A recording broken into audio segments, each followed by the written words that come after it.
I will never forget the pale face of Mrs. Sarah when she grabbed my arm at my mother-in-law's gate. "Do not go in," she whispered urgently, her eyes wide with terror. Her whole body was shaking as she looked nervously over her shoulder at the house with its closed windows. I barely had time to process her words when the deafening sound of police sirens shattered the afternoon silence and 2 patrol cars screeched to a halt in front of the house. What I discovered in the following hours would completely destroy everything I thought I knew about the man who had slept beside me for 7 years. The father of my 5-year-old son, who was sleeping in the back seat of the car after our surprise trip to visit his sick grandmother. But before I go on, make sure you subscribe to the channel and write in the comments. Where are you watching this video from? We love to know how far our stories are reaching. It all started 4 days ago. I was making dinner when Richard came home pale, talking on the phone. I turned off the stove and walked over, worried about his expression. Yes, I understand. I'll be there as soon as possible." He hung up and looked at me with eyes full of concern. "My mother is sick, very sick. I need to go to her house right now." Mrs. Beatrice lived in a small town, a quaint little town about 3 hours away. She was a strong woman, rarely sick, which made the news even more alarming. "What's wrong with her? Is it serious?" I asked, already thinking about what we would need to pack. "I don't know for sure. The family doctor called. He said she has a high fever, she's delirious. It could be pneumonia." Richard was already pulling a suitcase out of the closet. "You stay here with Petey." "We don't know what she has. It could be contagious. I don't want to risk exposing you two." I agreed, though reluctantly. Mrs. Beatrice and I always had a close relationship, different from most daughters-in-law with their mothers-in-law. She welcomed me like a daughter from day one, and the idea of not being there to help her bothered me. "Call me when you get there, please, and keep me updated on how she's doing." Richard nodded distractedly while tossing some clothes into the suitcase. 20 minutes later, he kissed my forehead and Petey's head, who was watching cartoons in the living room, and left. Over the next 2 days, I only received short messages from Richard. "Made it safely. We're at the doctor. She's resting now. Situation under control." The 3rd day, however, silence. My calls went straight to voicemail. My messages went unanswered. A growing anxiety began to take hold of me. I tried to convince myself that Richard was probably busy taking care of his mother, maybe in a hospital with bad cell service. But something in the back of my mind kept nagging me. 7 years of marriage had taught me to recognize when something wasn't right. On the morning of the 4th day, I made a decision. Petey and I would make a surprise visit. Maybe Mrs. Beatrice was better, and our presence would cheer her up. If she was worse, Richard would need support, and I could help take care of her. "Petey, what if we go visit Grandma? We can give her and Daddy a surprise," I suggested during breakfast. Petey's eyes lit up. "We're going to see Grandma. Can I bring her the drawing I made for her?" "Of course, my love. She'll love it." In a few hours, I packed a small suitcase with clothes for 2 or 3 days, Petey's medications, some toys and snacks for the drive. Before leaving, I hesitated for a moment and tried calling Richard one last time. Voicemail again. I sent him a message saying we missed him and were worried without mentioning our trip. I really wanted to surprise him. The drive was quiet. Petey slept most of the time, and I got lost in my thoughts, bouncing between worry for Mrs. Beatrice and a strange feeling I couldn't name. Richard had been distant in recent weeks, more reserved, working late. At the time, I chalked it up to stress from work. He was a financial manager at an investment firm and frequently talked about the pressure of managing clients' money. But now, driving down the highway with only the low sound of the radio and Petey's soft breathing in the back seat, I started to replay little details. Moments that seemed insignificant on their own, but together formed a disturbing pattern. Calls he answered in the backyard away from my hearing. A new lock on his desk drawer at home. More frequent work trips. Little lies about where he had been or who he was with. I shook my head, trying to push those thoughts away. Was I being paranoid? Richard was a good husband, a loving father.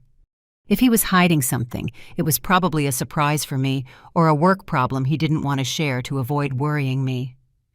When we finally arrived in the quiet town where Mrs. Beatrice lived, the sun was beginning to set. I navigated the familiar streets easily to the yellow house with blue windows where my mother-in-law had lived since she retired from teaching. I immediately noticed something strange. All the windows were closed, the curtains drawn. This was unusual for Mrs. Beatrice, who loved natural light and fresh air. Richard's car was parked out front, which brought me some relief. At least he was there like he said. I parked behind his car and turned off the engine. "Are we here, Mommy?" my son asked, rubbing his sleepy eyes. "Yes, honey, we're at Grandma's house. But she might be sleeping, so we have to be very quiet, okay?" Petey nodded, unbuckling his seatbelt. We got out of the car, and as I pulled our suitcase from the trunk, I looked at the house more closely. It was strangely silent. No movement, no light visible through the cracks in the curtains. If Mrs. Beatrice was sick and Richard was caring for her, shouldn't there be some sign of activity? "Come on, Mommy!" Petey was already running toward the gate, eager to see his grandmother. I closed the trunk and followed my son. We were almost at the gate when I noticed movement across the street. A woman hurried out of one of the neighboring houses, waving frantically. Anne, wait!" she called in a low, urgent voice. I recognized her as Mrs. Sarah, my mother-in-law's lifelong neighbor, a kind lady who always offered us coffee cake when we visited. Now, however, her face was pale, almost gray, and her entire body was visibly shaking as she crossed the street toward us. "Petey, wait here a moment. Mommy needs to talk to Mrs. Sarah." My son stopped, intrigued by the serious expression on my face. Sarah reached me panting, as if she had run for miles instead of just across the street. "Do not go in," she whispered, grabbing my arm with surprising strength for a woman her age. Her eyes were wide, terrified. "Something very bad is happening in that house." "What do you mean, Mrs. Sarah? Mrs. Beatrice is sick. My husband is taking care of her." No. She shook her head frantically. "Beatrice isn't here. She went to visit her sister in Chicago. She left 5 days ago." My heart pounded. "Chicago? No, there must be a mistake. Richard told me she's sick with a high fever, maybe pneumonia." "Anne," Mrs. Sarah gripped my arm tighter, "I'm telling you, Beatrice is not in that house, and something very strange is going on. Your husband arrived the day before yesterday with another woman." It felt like the world stopped for a second.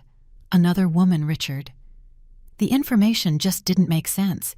It didn't fit the reality I knew. "It must be a nurse," I suggested weakly, "or a doctor, maybe." Mrs. Sarah shook her head. She was not a healthcare professional, Anne, and they didn't seem friendly.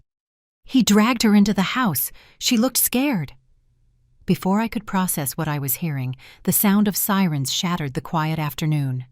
2 police cars appeared at the corner, approaching quickly. "Mommy, the police!" Petey exclaimed, running to grab my legs, frightened by the noise. The patrol cars stopped abruptly in front of the house, and 4 officers got out, 2 of them with their hands on their weapons at their waists. The officer who seemed to be in charge, a tall man with a graying mustache, walked quickly to the gate. "Ma'am, please step away from the house," he ordered in a firm but not hostile voice. "I need you to take the child to a safe place." But this is my mother-in-law's house," I stammered, confused and scared. "My husband is inside." The officer exchanged a meaningful look with his colleagues. "What is your husband's name, ma'am?" Richard Anderson. "What's going on? Why are the police here?" The officer gestured to 2 of his colleagues, who immediately positioned themselves at the sides of the house. Then he turned to me with a softer tone. "Mrs. Anderson, I'm Captain Miller. We need you and your son to move back for safety reasons. Could you wait at Mrs. Sarah's house? We'll need to talk afterward." Mrs. Sarah immediately took my shoulder. "Come, Anne, let's go to my house. Petey can have some hot chocolate while we wait." As if in a dream, or rather a nightmare, I let myself be guided across the street carrying Petey. He clung to my neck, scared by the situation he didn't understand. From Mrs. Sarah's porch, we watched the police surround the house. The captain said something through a megaphone that I couldn't quite make out. There was a moment of tense silence, and then, with a quick, coordinated movement, 2 officers forced the front door. The sound of splintering wood echoed in the quiet street, making Petey tighten his grip around my neck. The officers entered quickly, weapons drawn. "What is happening, Mrs. Sarah?" I asked with a shaky voice. The lady sighed heavily, guiding me inside her house. "Last night, after I put Petey in the kitchen with a cup of hot chocolate and some animal crackers, I heard screams coming from Beatrice's house. Terrible screams. A woman." She visibly shivered. Then breaking glass, and after that, silence. I felt my blood run cold. And you didn't call the police yesterday. I was scared, she admitted, ashamed. We live in a small town, Anne. We're not used to violence.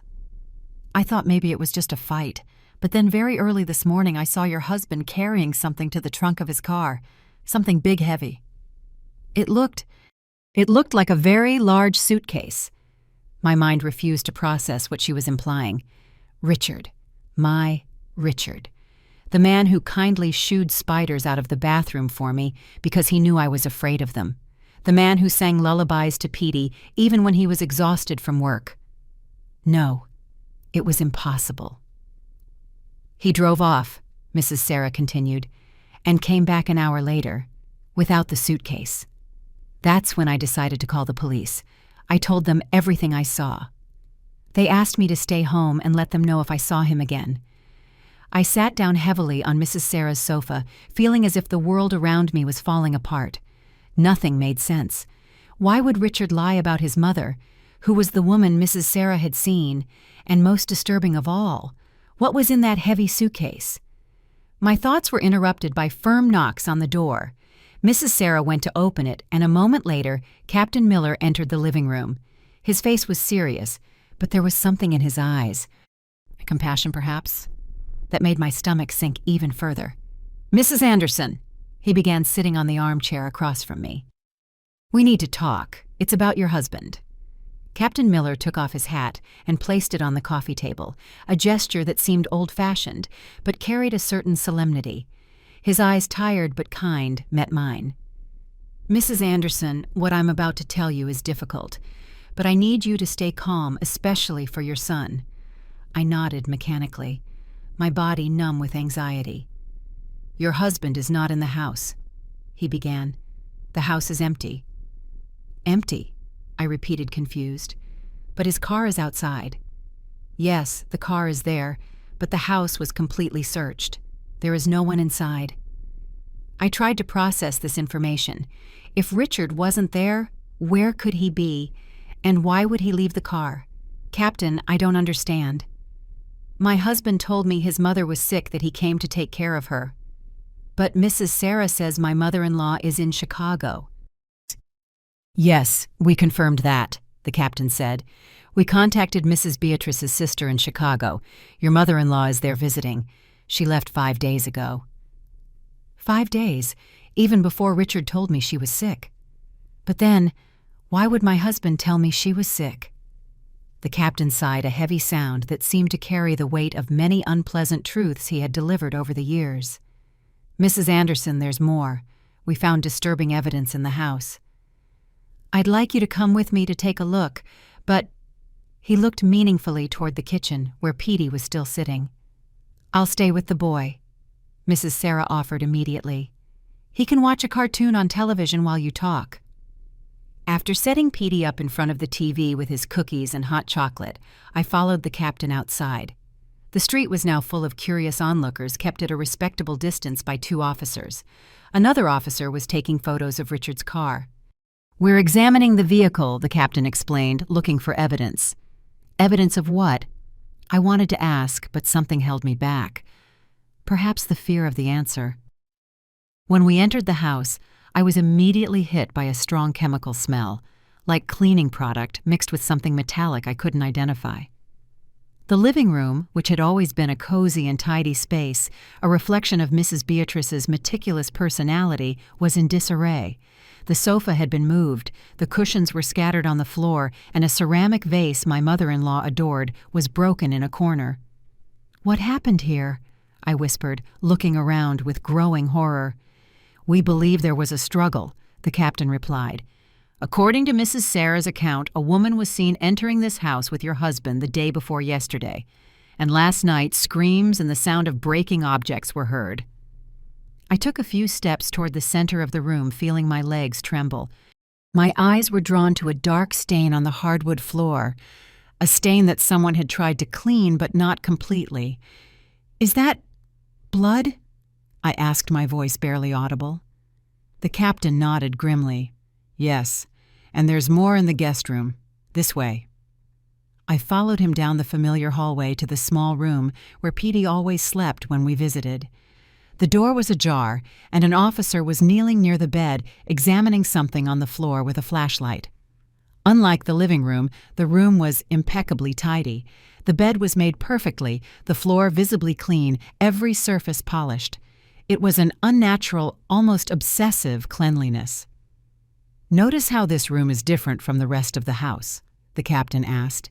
I nodded, feeling a chill run down my spine.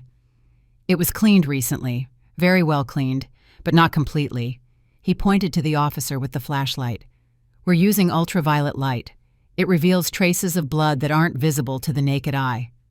And the officer turned on the special light, and before my horrified eyes, the seemingly clean floor revealed ghostly stains, a spray pattern that someone had desperately tried to erase. "There's more in the bathroom," the captain continued. "Someone tried to clean up a considerable amount of blood." My mind refused to accept what I was seeing, what I was hearing. This couldn't be my husband, the father of my son. There had to be some mistake, some explanation. "Captain," I began, my voice trembling. "There must be a mistake. Richard wouldn't. He never—" "Mrs. Anderson," he interrupted kindly, "there's something else you need to know. Your husband has been under investigation for months." "Investigation for what?" "For financial fraud. Richard Anderson and his partner Christine Morgan are suspected of operating a pyramid scheme through the investment firm where he works. We're talking about millions of dollars diverted from investors. Fraud millions." I felt as if the floor was disappearing beneath my feet. "No." I shook my head. "Richard is a financial manager, yes, but he's honest. He always has been. We live modestly. We don't have luxuries. The diverted funds didn't go to lavish personal expenses," the captain explained. "They were transferred to overseas accounts, offshore. We suspect your husband and Ms. Morgan were planning to flee the country with the money." Ms. Morgan, the woman Mrs. Sarah saw. I remembered what she had said, that the woman looked scared, that Richard dragged her into the house. "And this woman," I asked haltingly, "is she the person whose blood is on the floor?" The captain exchanged a look with the officer who was still examining the room. "That's what we suspect, yes. The amount of blood is consistent with a serious, possibly fatal injury." Fatal. The word echoed in my head like a gunshot. "And you think Richard—" I couldn't finish the sentence. It was too absurd, too terrible. "Mrs. Anderson," the captain placed a gentle hand on my shoulder. "There's something else. We found a diary under the bed. It apparently belongs to Christine Morgan. The last entry is from yesterday. In it, she writes about discovering that your husband planned to betray her to keep all the money for himself.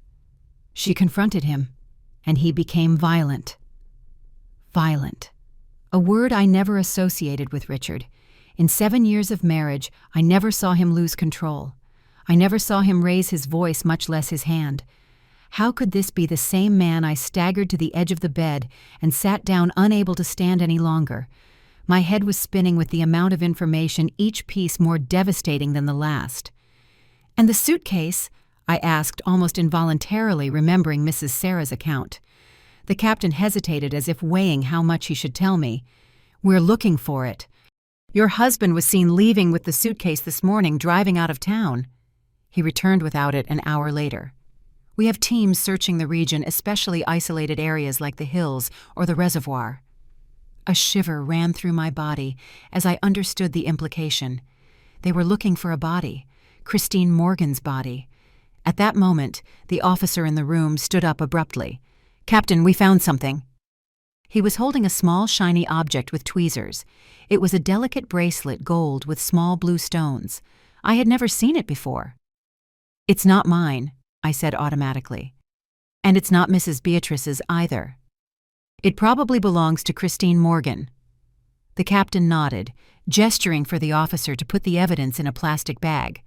My phone rang suddenly, making me jump. I pulled it out of my pocket with trembling hands. An international number was on the screen. "It might be my mother-in-law," I said, showing the phone to the captain. He nodded. "Answer it, and put it on speaker, please." With my heart racing, I answered. "Hello." Anne, thank God." Mrs. Beatrice's voice sounded distant but clearly agitated. "Are you okay? And Petey? Where are you?" "We're fine, Mrs. Beatrice," I replied, trying to keep my voice calm. We're at your house, actually." There was a moment of confused silence on the other end. "At my house, how, Anne? I'm in Chicago at my sister's." "I know," I replied, feeling the tears finally start to fall. "I just found out. Richard told me you were sick, that he came to take care of you." "Sick me?" Her voice went up an octave. "No, Anne. I'm perfectly fine." "Richard called me this morning, frantic. He told me—" Her voice broke. "He told me that you and Petey had been kidnapped. He said he needed money for the ransom, that I had to transfer all my savings to an account he gave me." Kidnapped. The lie was becoming more elaborate, more terrible. The captain gently took the phone from my hand. "Mrs. Beatrice, this is Captain Miller with the state police. Your daughter-in-law and grandson are safe with us." "There has been no kidnapping. Your son lied to you." "Oh, my God!" Mrs. Beatrice moaned. "What is happening? Where is Richard?" "That's what we're trying to find out, ma'am. Please do not transfer any money to the account your son gave you. We are in the middle of an investigation that may involve serious crimes." After a few more reassurances that Petey and I were truly safe and a promise to keep her informed, the captain ended the call. I sat on the edge of the bed silent, trying to process everything. My husband, the man I loved, the father of my son, was a criminal, a fraudster, and possibly a murderer. "What happens now?"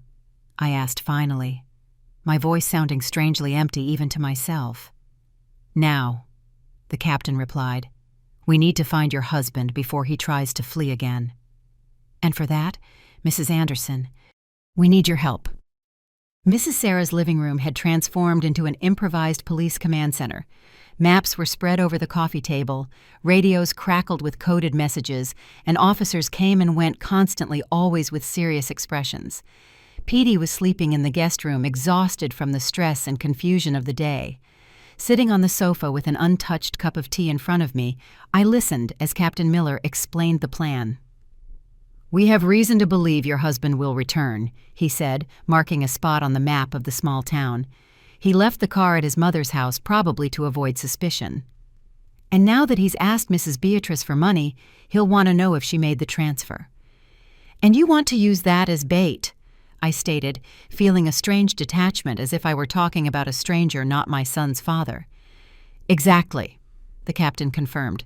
"Mrs. Beatrice will call him, saying the bank is having trouble with the international transfer, that they require a representative to make the withdrawal personally here in the States.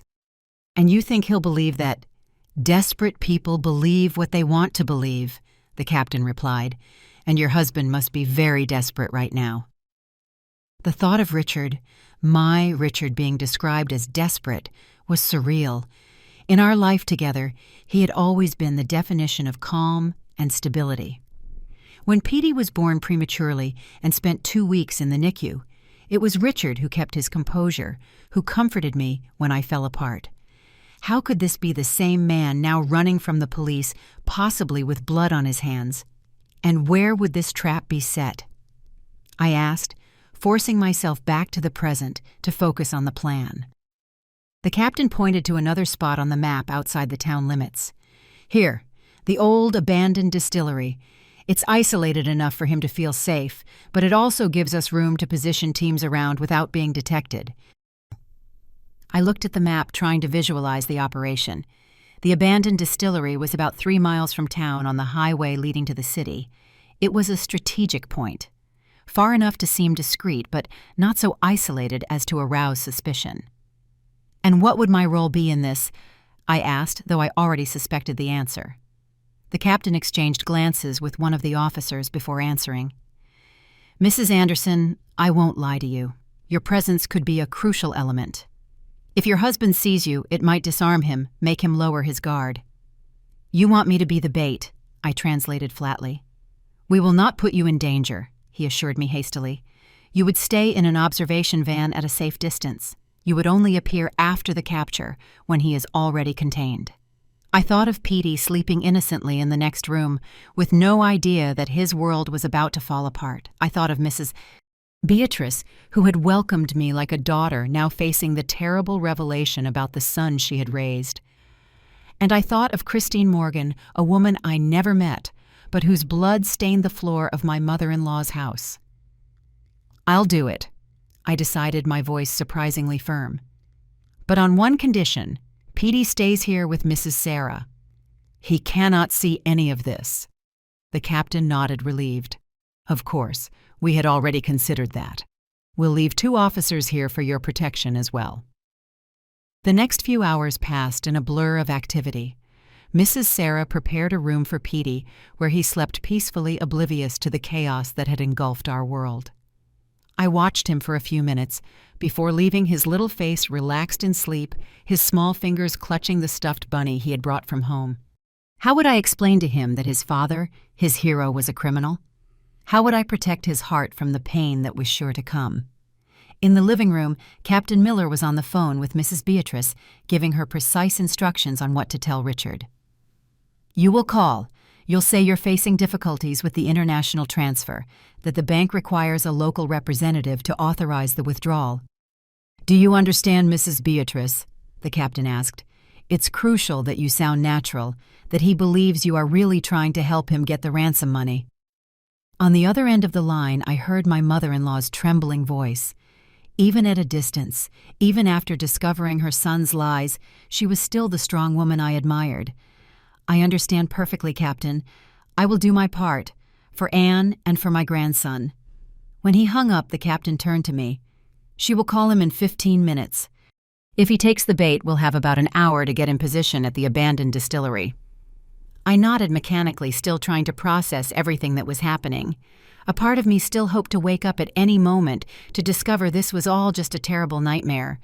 But the weight of the phone in my hand, the smell of coffee coming from Mrs. Sarah's kitchen, the constant murmur of police radios, it was all too real. "And if he doesn't show up?" I asked suddenly. The captain exchanged glances with one of the officers before answering. "Then we keep looking. We have teams searching the entire region, checking highways, hotels, motels. He won't get far, Mrs. Anderson, especially if he thinks he can get his mother's money." 15 minutes later, the captain's phone rang. It was Mrs. Beatrice, ready to make the call to Richard. Everyone in the room fell silent as the captain put the call on speaker. The phone rang once, twice, 3 times. Just when I thought it would go to voicemail, my husband's familiar voice came on the line. "Mom, did you get the money?" It was Richard's voice, but at the same time it wasn't. There was a coldness, a hardness I had never noticed before. Or maybe it was always there, and I just didn't want to see it. "Richard's son." Mrs. Beatrice's voice trembled genuinely. She didn't need to fake the desperation. "I'm trying. I'm doing everything I can. I went to the bank here in Chicago, but they told me a transfer of that size to an unknown account would raise suspicions, that they would need special authorization." "We don't have time for bureaucracy, Mother," Richard interrupted, his voice tense. "They gave a deadline. If I don't deliver the money—" "I know, son, I know. That's why the bank manager suggested another solution. They have a representative in the States, in our town. He can authorize the withdrawal directly without all that bureaucracy. He'll have the cash." There was a silence on the other end. I could almost see Richard weighing, evaluating the risks. Finally he spoke. "Where would this meeting be?" "At the old distillery at the end of the main road. The manager said it's a discreet place where no one would see the transaction." Another silence, longer this time. "When?" he finally asked. "This afternoon at 5. He'll be alone with a black briefcase." "You need to go alone too, Richard. He was very clear about that." "And will the money all be there?" "Everything I asked for. Yes, son, all my retirement money, my life savings. But it's worth it if it brings Anne and Petey back safely." The mention of our names made my stomach churn. How could he use the people he supposedly loved like this? "All right," Richard said after a pause. "I'll meet him." "But if this is a trap, Mother, if something goes wrong—" "It's not a trap, son. Mrs. Beatrice's voice broke. "It's your mother trying to help. Please, bring my grandson and my daughter-in-law back safely." The call ended. Everyone in the room let out the breath they were unconsciously holding. "He took the bait," the captain announced, already standing up and signaling to the other officers. "Let's get ready." The next hour was a flurry of activity. Unmarked police cars left at strategic intervals to avoid suspicion. Bulletproof vests were distributed. Radios were checked. An officer was selected for the role of the bank representative, a middle-aged, reliable-looking man who would be positioned in the center of the abandoned distillery with a black briefcase, filled with paper cut into the shape of money, with some real bills on top. Before leaving, I went to the room where Petey was sleeping and kissed his forehead. "Mommy will be back soon," I whispered. "I love you more than anything." Mrs. Sarah was at the door watching. "He'll be fine," she assured me, placing a kind hand on my shoulder. "I'll take care of him as if he were my own grandson."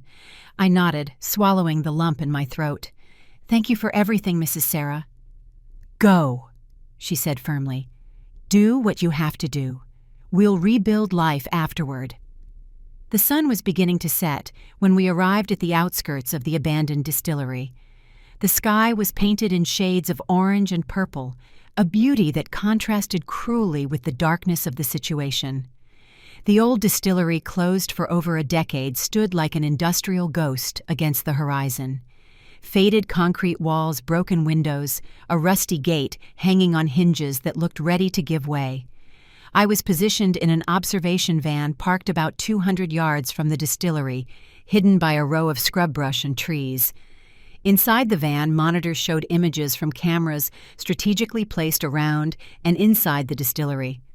The officer disguised as the bank representative was already in position in the center of what was once the main hall of the distillery, a black briefcase at his side. "He'll be here soon," murmured Captain Miller, sitting next to me in the van. "Stay calm, Mrs. Anderson. Everything will be fine." I wanted to believe him. I wanted to believe that after this terrible day I could start rebuilding some kind of life for Petey and me. "But how do you rebuild on such deep ruins, movement?" announced one of the officers in the van, pointing to one of the monitors. My heart leaped as I saw a lone figure approaching cautiously through the side entrance of the distillery. Even on the grainy security camera footage, even with the motorcycle helmet covering his face, I would recognize Richard anywhere. The man I loved, the man who betrayed not only me, but himself, everything I believed him to be. He moved like a predator, cautious, calculating. He stopped at a safe distance from the disguised officer watching. His right hand was hidden inside his jacket. "He's armed," the captain murmured, bringing the radio to his lips. "Team's in position. Suspect is armed." The disguised officer gestured toward the briefcase, trying to lure Richard closer. "Are you from the bank?" Richard asked, his voice muffled by the helmet. "Yes, sir," the officer replied calmly.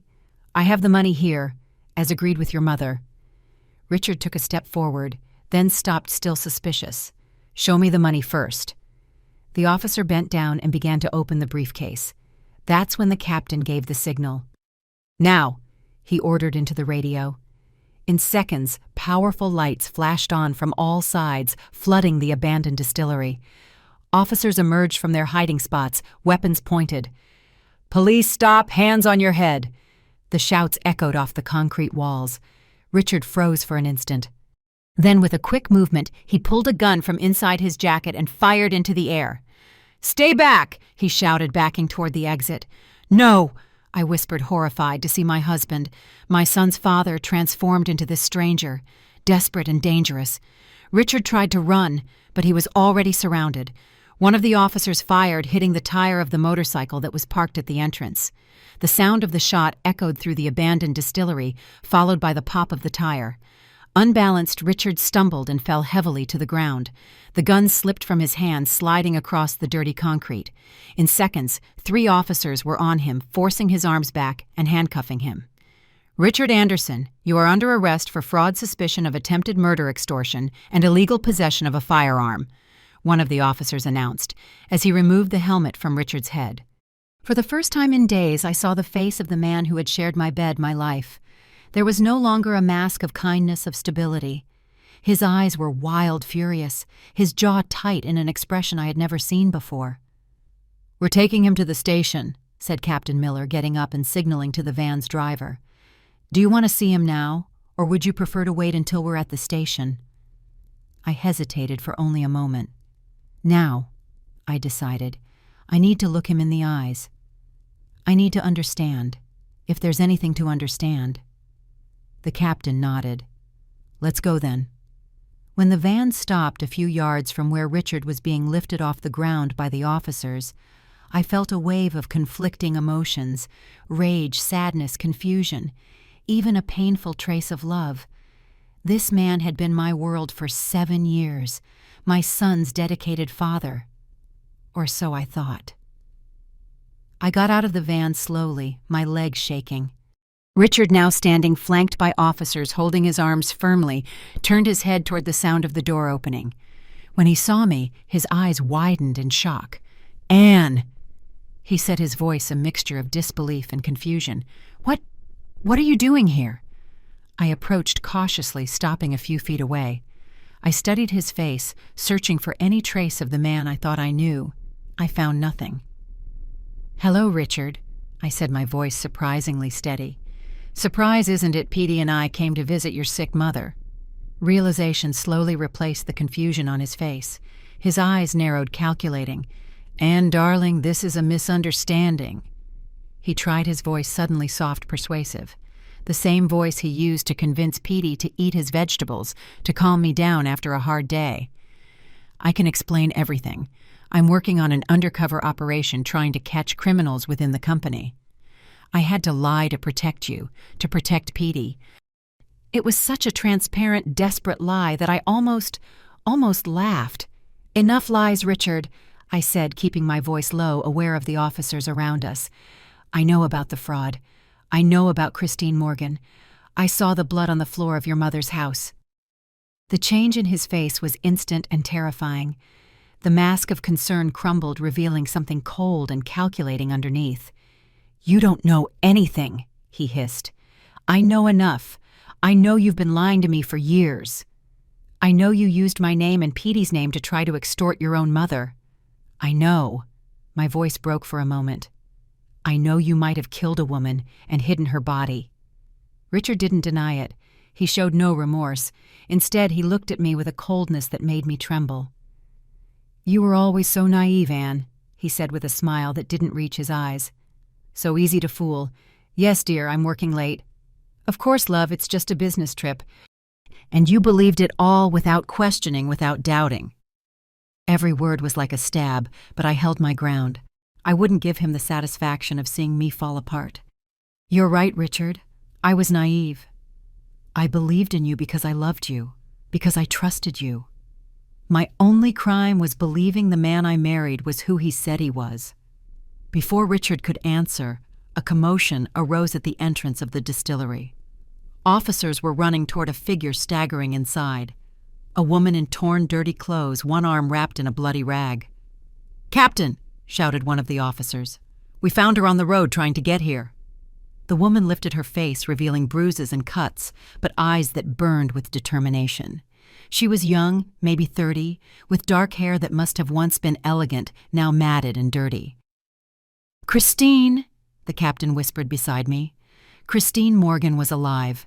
The effect on Richard was immediate and violent. He struggled against the officers holding him, his face contorted in fury. "You!" he yelled. "How is this possible? You're supposed to be dead." The officers restrained him with difficulty, while others ran to help Christine, who looked about to collapse. One of them offered water.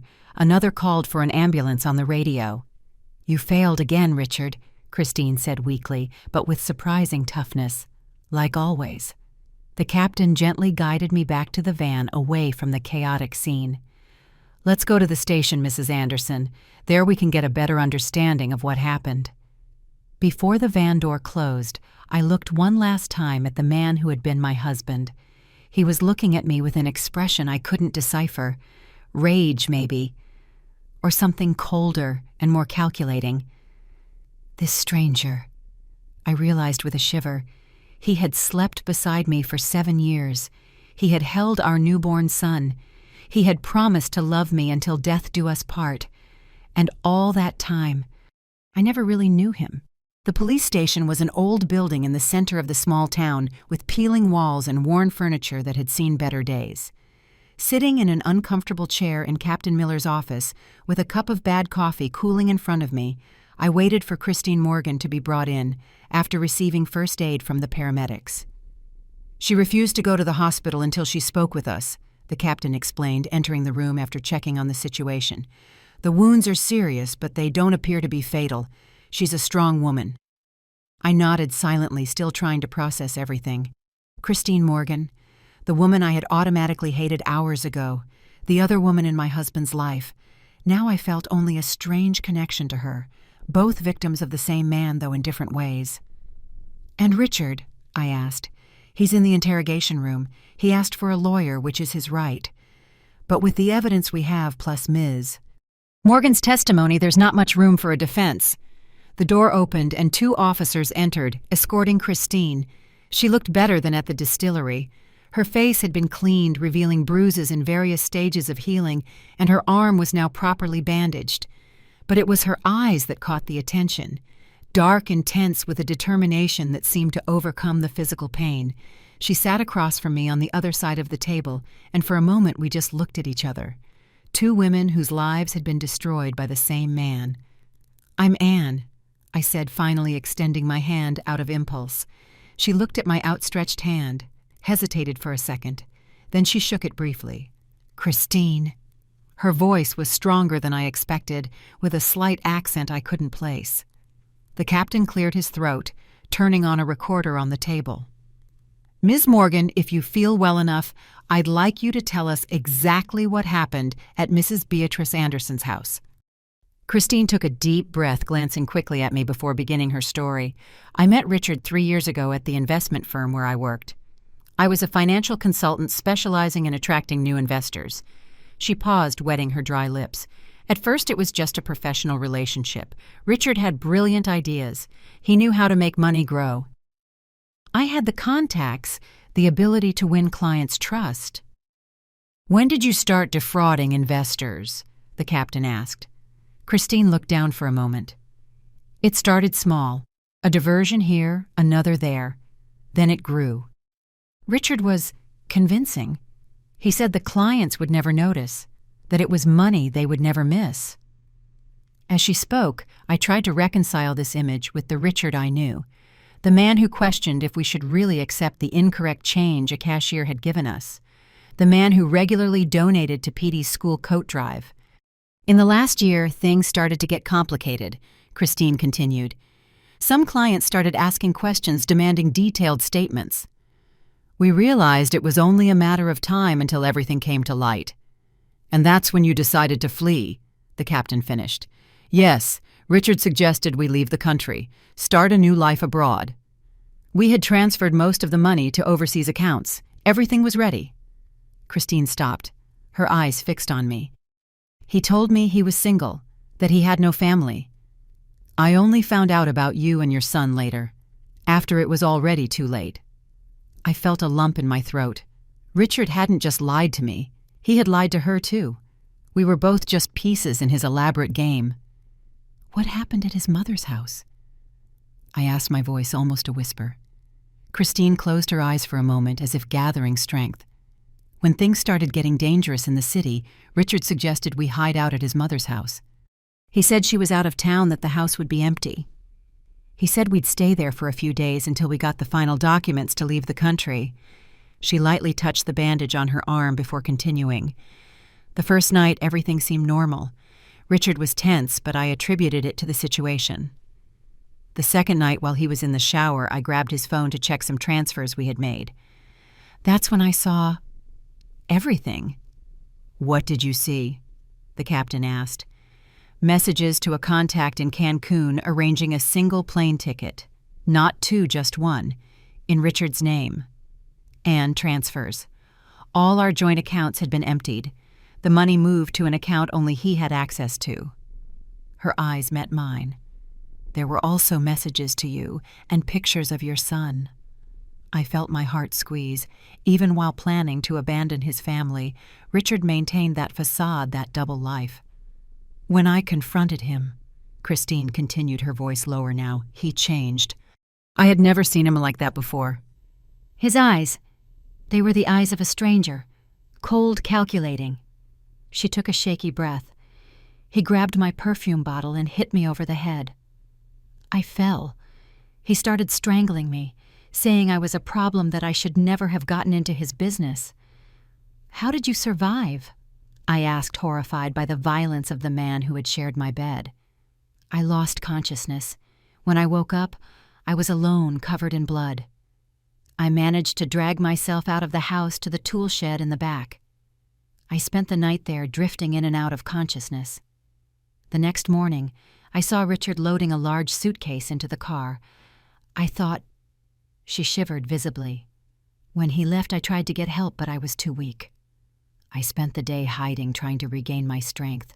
That's when I heard the sirens. I saw the police. The captain asked a few more questions, details about the fraud, about the escape plan. Christine answered everything with surprising clarity for someone who had been through such an ordeal. When she finished her story, she looked exhausted, but somehow also lighter, as if sharing the truth had lifted a weight from her shoulders. There's one more thing, she said, reaching into the pocket of her torn pants. She pulled out a small USB drive. All the proof is here. Records of the fraud names of the affected clients, details of the offshore accounts. I always keep backups of everything. Richard thought I trusted him blindly. An ironic smile touched her lips. That was his mistake. The captain took the device carefully, placing it in an evidence bag. This will be extremely helpful for the case, Miss Morgan. Now we really need to get you to the hospital to properly care for those wounds. As the officers helped Christine up, she stopped and looked at me one last time. I'm sorry, she said simply, for everything. I didn't know about you, about your son. If I had known... It's not your fault, I replied, and I realized it was true. The fault was entirely Richard's. When Christine left, escorted by the police, the captain turned to me. You should get some rest too. It's been a hard day. We can continue this tomorrow. Before that, I said a crucial question still weighing on my mind. What was in the large suitcase Richard loaded into the car if it wasn't Christine? The captain sighed. We still don't know for sure. Teams are searching the region where he was seen stopping the car. But if I had to guess, I'd say it was evidence of the fraud. Incriminating documents, maybe even cash. Something he didn't want us to find in the house. I nodded, a strange relief washing over me. At least Richard wasn't a murderer, despite having tried to become one. Can I see him? I asked suddenly. Before I go, I need to look him in the eyes one last time. The captain hesitated. He's already asked for a lawyer. Technically, we shouldn't allow visits right now. Please? I insisted. Not as a visitor, as his wife. I promise not to interfere with the case, not to ask questions about the investigation. I need this closure. After a moment of consideration, the captain nodded. 5 minutes, and an officer will be present the entire time. The interrogation room was small and devoid of personality. A metal table, 2 chairs, gray walls. Richard was sitting on one side of the table, his hands cuffed in front of him. When I entered, he looked up, and for a fleeting instant, I saw a flash of something in his eyes. Surprise, maybe even shame, but it was quickly replaced by the mask of indifference he now wore. I sat across from him, aware of the officer standing by the door and the camera in the corner of the room. For a long moment, we just looked at each other. This man who was once the center of my world now looked like a stranger. Why? I asked, finally the only word I could form. Richard tilted his head slightly as if considering the question. Why what exactly? Why the fraud? Why Christine? Why lie to you? All of it. Anything. I just want to understand. He sighed, a sound that seemed almost genuine in its weariness. You wouldn't understand, Anne. You never would. You don't know what it's like to feel trapped, limited, to look at the future and see only mediocrity. A mediocre job, a mediocre house, a mediocre life. Our life wasn't mediocre. I replied, feeling a stab of anger for the first time. We had a home, we had a son, we had love. What more could you want? A cold smile touched his lips. More. Always more. You were never ambitious, Anne. You were satisfied with so little. I wanted more from life. More money, more power, more freedom. And you were willing to destroy everything to get that, including your own son. The mention of Petey seemed to affect him in a way my other words hadn't. For a moment his mask dropped, revealing something that looked almost like genuine regret. Petey never suffered, he said, his voice low. I always loved him, in my own way. In your own way? I repeated, incredulous. Your way included using your son as a pawn in a scheme to extort your own mother. What kind of love is that, Richard? He didn't answer, his eyes dropping to the table between us. And us? I asked, my voice softer now. Did you love me too? In your own way? Richard looked up, meeting my gaze. For a moment, I thought I saw a glimpse of the man I had known. The man who made me laugh on our first date, who held my hand during labor, who danced with me in the kitchen on anniversaries. Yes, he said finally, but it wasn't enough. 3 simple words that summed everything up. It wasn't enough. Our love, our family, our life together. None of it was enough for Richard, and it never would be. I stood up slowly. There was nothing more to say, nothing more to ask. The Richard I knew, or thought I knew, had disappeared a long time ago, if he ever truly existed. Goodbye, Richard, I said, simply turning to leave. Anne, he called out when I was at the door. I stopped without turning around. Take good care of Petey. I almost laughed at the irony, as if I needed that reminder, as if I hadn't always been the one taking care of our son while he lived his double life. I always have, I replied, and walked out without looking back. Captain Miller was waiting for me in the hallway. Are you okay? I nodded, feeling a strange calm settle over me. Yes, I'm ready to go back to my son now. When we returned to Mrs. Sarah's house, it was late at night. Petey was still sleeping, oblivious to the hurricane that had devastated our lives. I sat on the edge of the bed where he slept, watching his peaceful little face, his long eyelashes, his chest rising and falling in quiet breaths. How would I protect this little heart from what was to come, Mrs.? Sarah appeared in the doorway holding a steaming cup of tea. I thought you might need this, she said, gently handing me the cup. Thank you, I murmured, accepting the hot tea gratefully. For everything. She sat next to me on the bed, looking at Petey lovingly. He's strong, like his mother. He's going to get through this. How do I explain to him that his father is never coming home again? That everything we knew was a lie? Mrs. Sarah sighed, a sound heavy with wisdom gained through many years and many heartaches. You don't explain it all at once, not to a 5-year-old. You tell him what he can understand, what he needs to know.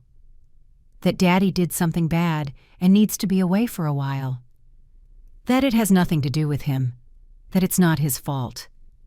And when he gets older, when he starts asking more questions, then you tell him more, as he's ready to hear it.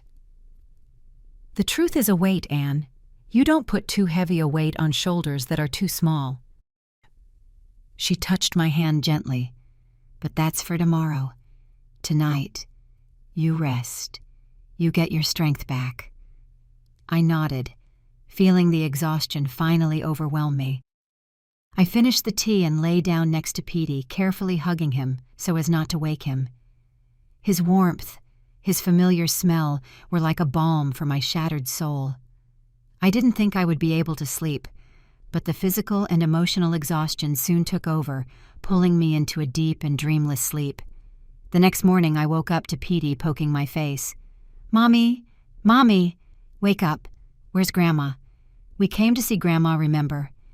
Reality hit me in a painful wave.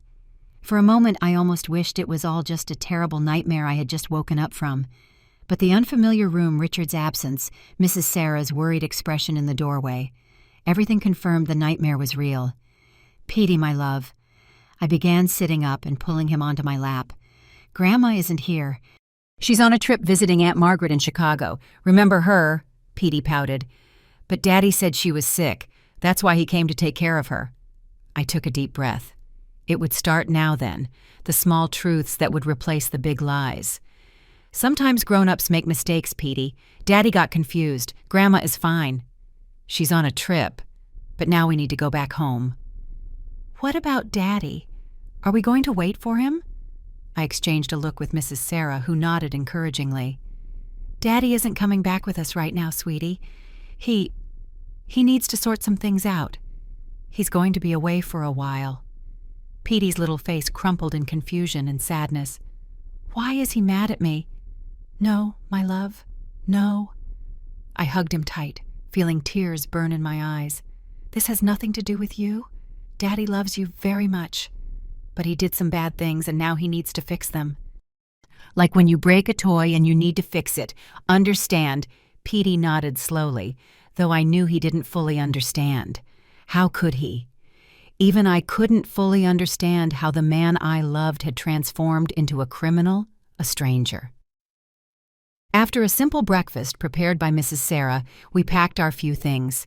Captain Miller showed up to drive us back home, as my car would have to stay for the investigation. We can stop by the station first, he suggested discreetly, while Petey was distracted saying goodbye to Mrs. Sarah's cat. There are some documents that need to be signed, and we need to discuss the next steps. At the station, while Petey colored in pictures in the waiting room, under the supervision of a kind officer, I was informed about what to expect in the coming days and weeks. Your husband will be formally charged with financial fraud, attempted murder, extortion, and illegal possession of a firearm, the captain explained.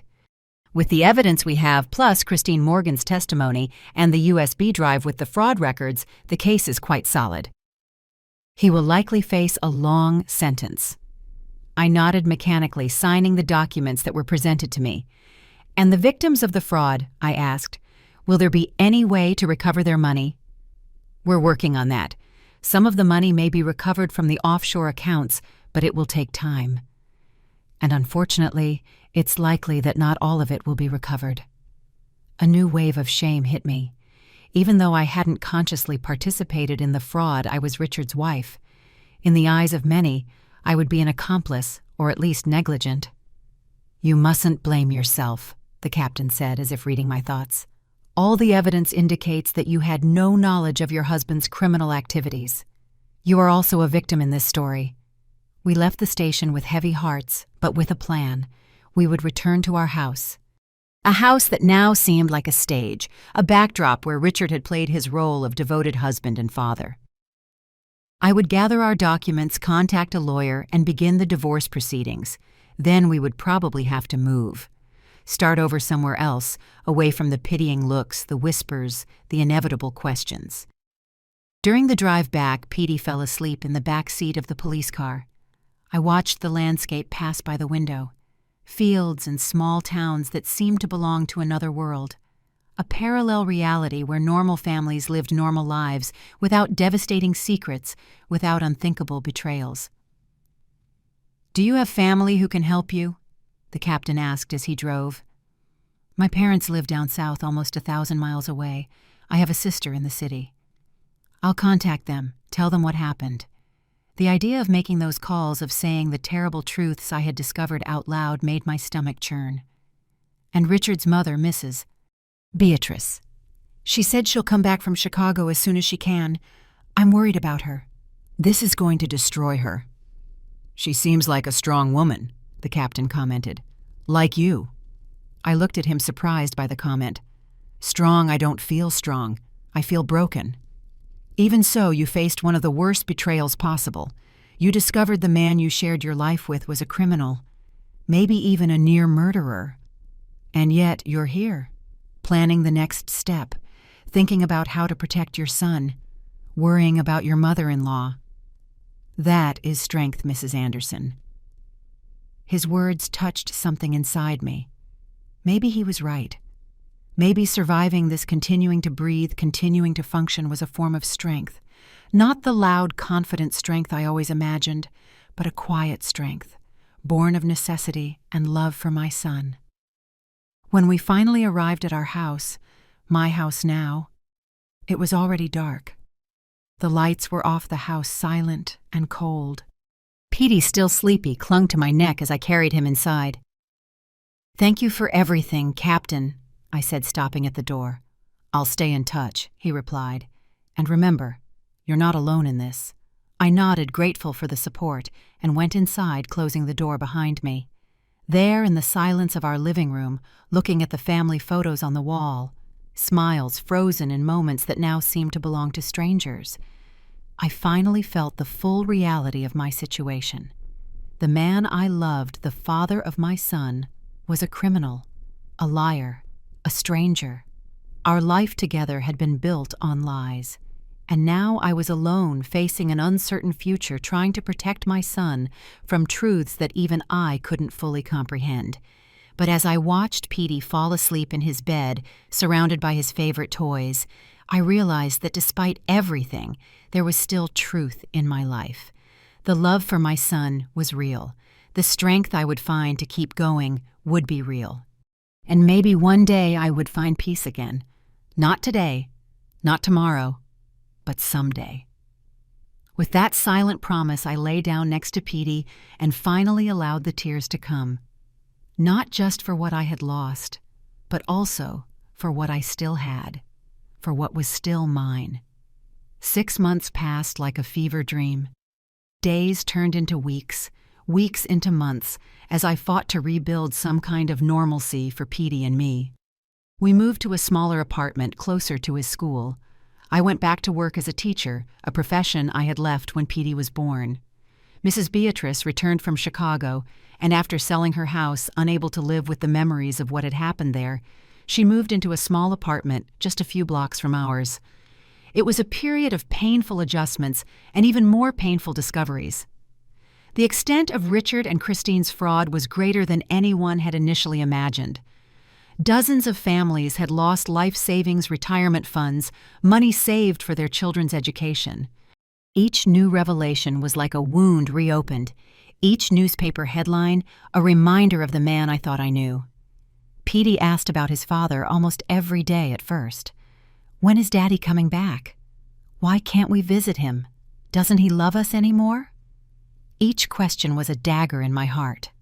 Following the advice of a child therapist, we started seeing I responded with simple truths appropriate for his age, always reaffirming that his father's love for him was real, even if his actions had been wrong. Gradually, the questions lessened. Richard's absence became part of our new normal. Petey adapted with the surprising resilience that children have. I, on the other hand, still woke up sometimes in the middle of the night in a cold sweat, dreaming of the blood on the floor of Mrs. Beatrice's house, of the heavy suitcase Richard had loaded into the car. The trial began on a rainy autumn day. The gray sky seemed to reflect the seriousness of the occasion. The courtroom was packed. Journalists, victims of the fraud, curious onlookers. I sat in the front row next to Mrs. Beatrice. Her face, always so lively and expressive, seemed to have aged a decade in 6 months.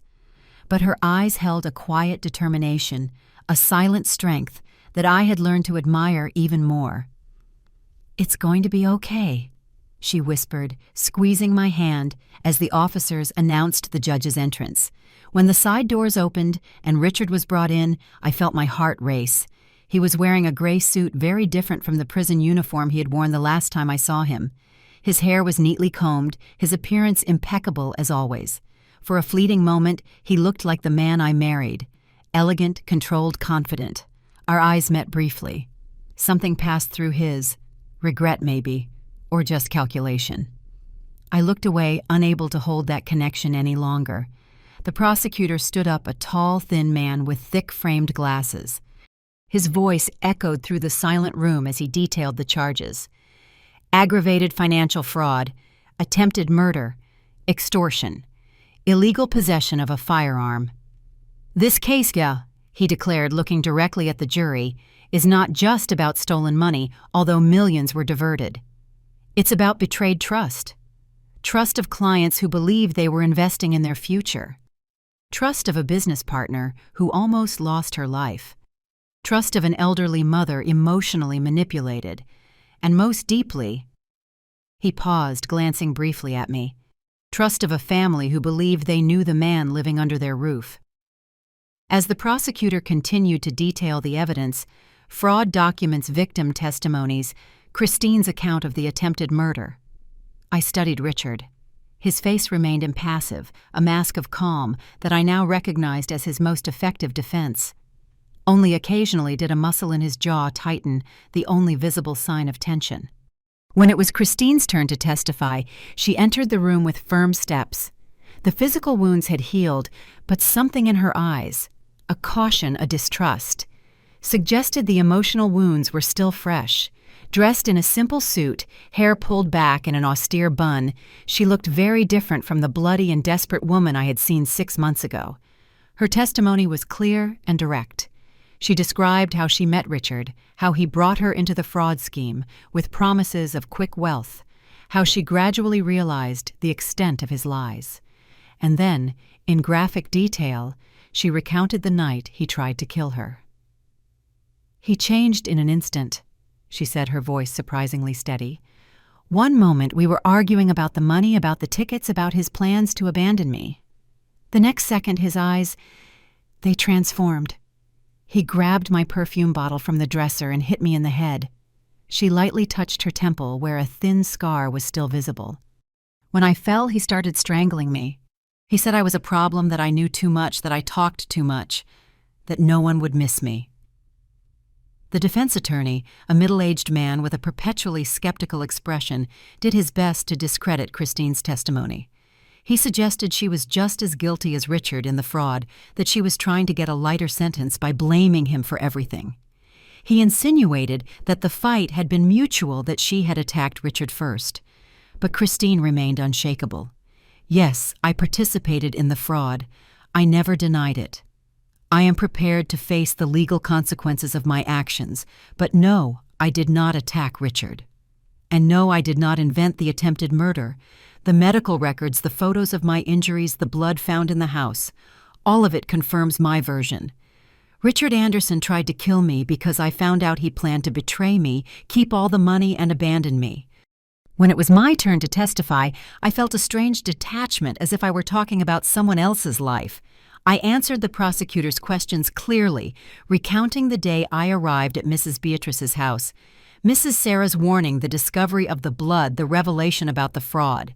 The defense attorney was more aggressive with me than he had been with Christine.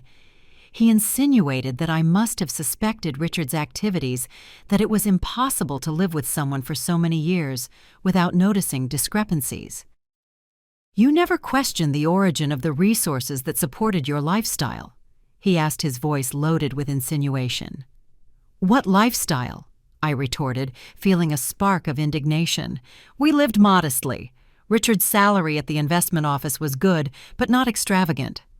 Our house was mortgaged. Our car was a basic model. There were never signs of unexplained wealth. And the frequent business trips, the secret calls, the extended hours at work. You never suspected anything." "Suspected what exactly? That my husband was committing fraud, that he was leading a double life." "No, I never suspected that. I trusted him." I looked directly at Richard as I spoke the last words. That was my only mistake. Over the following days, more witnesses were called, victims of the fraud, police officers involved in the investigation, forensic experts who analyzed the evidence of the attempted murder. The prosecution's case was solid, almost irrefutable. The defense tried to argue that Richard had been manipulated by Christine, that she was the mastermind behind the fraud. He tried to downplay the severity of the assault, suggesting Richard had acted in the heat of the moment with no real intention to kill.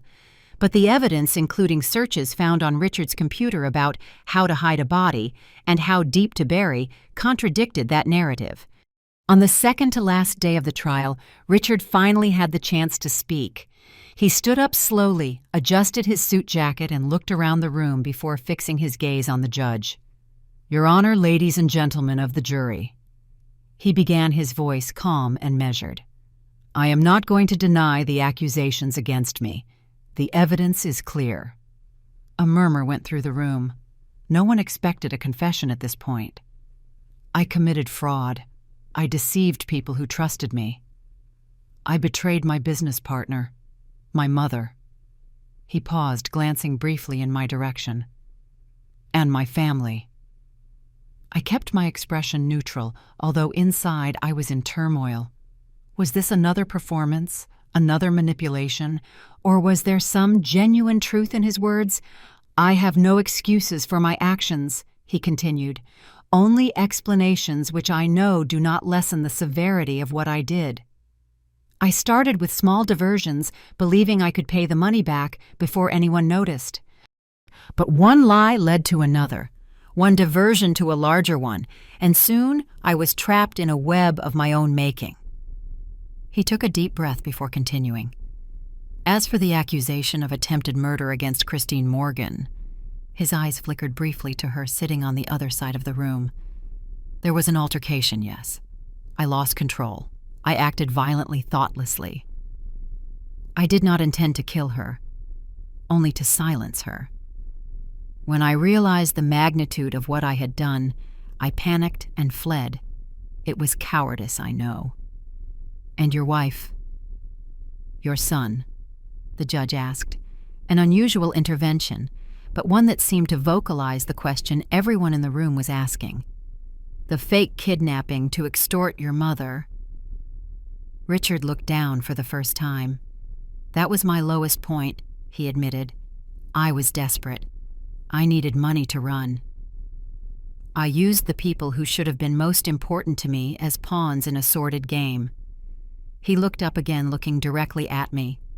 Anne, I know you will probably never forgive me, and I don't deserve your forgiveness. But I want you to know that despite all my lies, my feelings for you and for Petey were always real. You two were the only genuine thing in my life of falsehoods. I felt tears burn in my eyes, but I refused to shed them. I wouldn't give Richard that satisfaction, that proof that his words could still affect me. On the last day of the trial, the judge delivered the sentence. 20 years in prison for financial fraud, attempted murder, and extortion. No possibility of parole for at least 15 years. As the officers led Richard away, he looked at me one last time. There was no longer any falseness in that look, only a resigned sadness and something that looked almost like relief, as if the weight of the lies had finally been lifted from his shoulders. When we left the courthouse, Mrs. Beatrice and I walked side by side in silence for a few moments. It's over, she said finally, her voice tired but firm. Yes, I agreed. Now we can start to rebuild. She squeezed my hand, a simple gesture that carried the weight of our shared history, our shared pain, and now our shared hope. Together, she said, a sad smile touching her lips. For the first time in months, I really believe we'll be okay. And surprisingly, I believed it too. 2 years passed since that lunch. Daniel and I moved slowly, building a relationship based on absolute honesty, mutual respect, and a shared understanding of each other's frailties and strengths. Petey and Julia became inseparable, a little team united by books, games, and childhood secrets. Mrs. Beatrice adopted Daniel as the son she, other than Richard, never had, frequently inviting him over to cook together, teaching him family recipes. Richard remains in prison, facing his sentence with a resignation that suggests some kind of internal transformation. Petey visits him every 2 months, always coming back with stories about the books his father is reading, the courses he's taking, the letters he writes to other fraud victims as a form of reparation. I don't know if this transformation is genuine, if it will last beyond the prison walls. But for now it seems real to Petey, and that's what matters. As for me, I learned that life rarely follows the paths we plan, that the people we love can betray us deeply, and that strangers can become our safe harbor. That strength comes not from the absence of falls, but from the determination to get up after them. That whisper from Mrs. Sarah on that fateful afternoon had changed my life forever. It had destroyed the reality I knew. But from the ashes of that destruction, something new was emerging, something truer, more authentic, something built not on convenient lies, but on difficult, honest truths. And for that, as strange as it sounds, I am grateful.